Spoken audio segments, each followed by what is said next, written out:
ne def ndax rapport bi génn na li am na yàqute bi xóot na jéggi na dayoo waaye nañ dañoo gëm ni peuple sénégalais am na les ressources et les moyens de dépasser rapidement cette situation nekkuñu fii pour di jooytoog di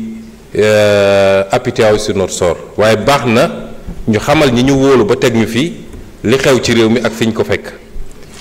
bi loolu amee ba pare nag sursaut la laaj un sursaut national ci sursaut boobu am na lu war état bi waaye am na lu war citoyen kenn ku nekk ci ñoom état bi nag moo war a njëkk a joxe exemple parce que nit ñi boo leen bëggee jëmale fenn da ngeen fay jiitu mënuñu laaj sénégalais ñu def ay sacrifice te état bi du ko def yan sacrifice la état bi bëgg a def am na loo xam ne ay mesures correctives la yu jëm ci finance publique pure sûre et dure defe naa keroog ci seen conférence de presse ministre bi àddu woon na ci te amaana su dee laaj ñëw na ci loolu moom na ci àddu mënoon naa ko faram-fàccewaat ci ay mesures yu gàtt waaye comme temps bi léeg-léeg daf ñuy xaw a manqué ma jëm directement ci li nga xam ne mooy les mesures de réduction du train de vie de l'État. Ces mesures commenceront par la rationalisation des agences d'exécution. Des manquements graves ont été relevés dans la gouvernance économique et sociale de ces entités, marquées entre autres par une inflation des agences. Agences yi bëri na demoon nañu ba réew mi da ngay dagg agence pour placer benn client politique benn responsable politique sans que mu répondre ci benn cohérence d'ensemble ñu ne bu njëkk bi mooy il faut que ñu rationaliser agence yooyu nga xam ne non seulement inflation am na mais bor gu bëri léegi day am ci agence yooyu boole kook agence yi dafa dem ba nekk nag centre des œuvres sociales boo xam ne kuñ ci teg rek la ngay njëkk a def mooy sama clientèle politique naka laay def ba fat leen donte correspondre ak un besoin et à des emplois effectifs réew mi am na ñoo xam ne weer mu ne ñu fayeeku te mosuñoo dem bërëb bu ñuy liggéey ñu boole ci loolu nag day jur masse salariale boo xam ne tey état bi egg na foo xam ne état Sénégal attanu ko parce que nag lii ñuy wax ni yëpp li ko andi mooy un état qui a voulu vivre au-dessus de ses moyens li ko andi mooy yàkkamti ak nekk dans la course électorale du prochain mandat dinaa ci dellu siwaat yooyu yëpp nag nga boole kook gestion boo xam ne c'est une gestion inefficiente et enfin ay choix d'investissement yoo xam ne yu douteux la yoo xam ne opportunité bi ba établir ñu ko te résultat yi ñu ci doon xaar amul à ce titre au plus tard à fin juin 2025 les agences d'exécution et de structures administratives similaires ou assimilées dont les missions se chevauchent seront regroupées et d'autres dont les missions peuvent être efficacement prises en charge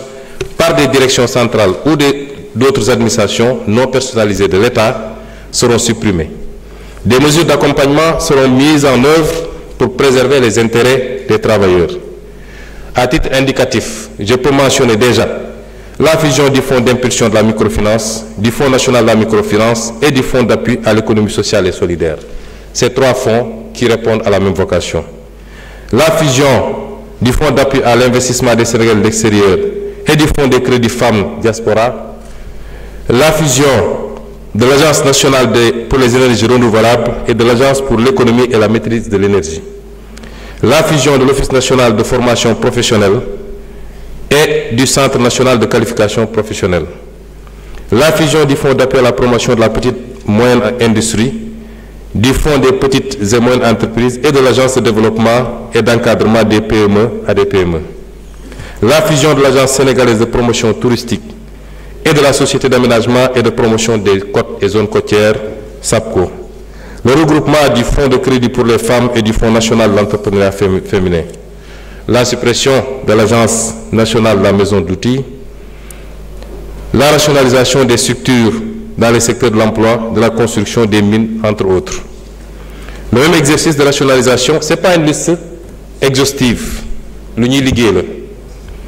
Et le même exercice de rationalisation sera opéré au niveau des services centraux de l'État pour mieux optimiser l'organisation de l'administration. Les modalités d'intervention dans les collectivités territoriales par le PUMA, le PUDC et le Promoville seront harmonisées pour mieux rationaliser les crédits qui leur sont alloués. Pour la rationalisation des dépenses de personnel, dans le cadre de la rationalisation des dépenses personnelles, il sera procédé d'ici à la fin du mois d'avril 2025 à un audit de l'effectif réel dans la fonction publique, à l'identification des agents et leur catégorisation par hiérarchie, ainsi qu'à une application rigoureuse des taux des éléments variables tels que les heures supplémentaires, les primes et les primes de rendement. Il sera mis en place, avant la fin du mois de juin 2025, une interface entre les applications de la solde et des 6 budgets afin d'avoir une situation exhaustive des dépenses de personnel et des états d'exécution à temps réel pour faciliter la reddition des comptes. Dans le cadre de l'effort national, un rebasing salarial sera opéré en vue de rendre plus équitables les niveaux de revenus entre les corps pour les classifications similaires. Les mesures idoines seront également prises pour dénicher et mettre un terme au cumul. Cumul du bénéfice de l'indemnité de logement avec la jouissance d'un logement administratif, cumul de fonctions. Un dispositif de suivi rapproché et rigoureux sera mis en place pour éviter les dérapages. Dans le même ordre d'idée, il sera procédé à la release au plus tard à fin mars 2025 des mises à disposition, des détachements et autres modalités qui permettent à des salariés de la fonction publique de signer des contrats dans des projets d'investissement exécutés par l'État. En dehors des secteurs de la santé, de l'éducation, de la défense, de la sécurité et des quotas entérinés dans les écoles de formation,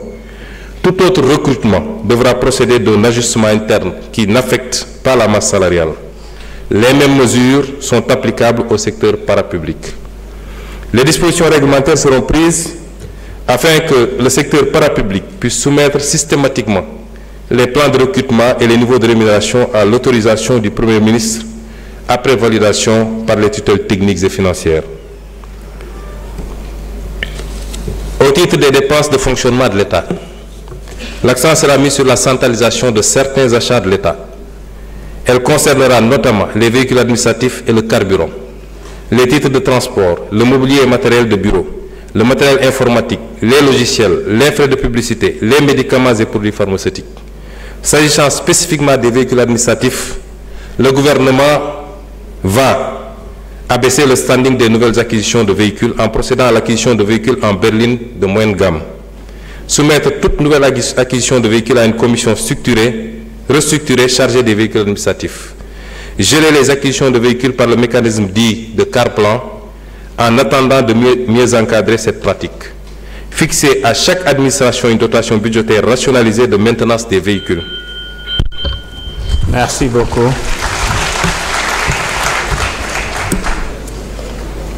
Merci, Monsieur le Premier ministre.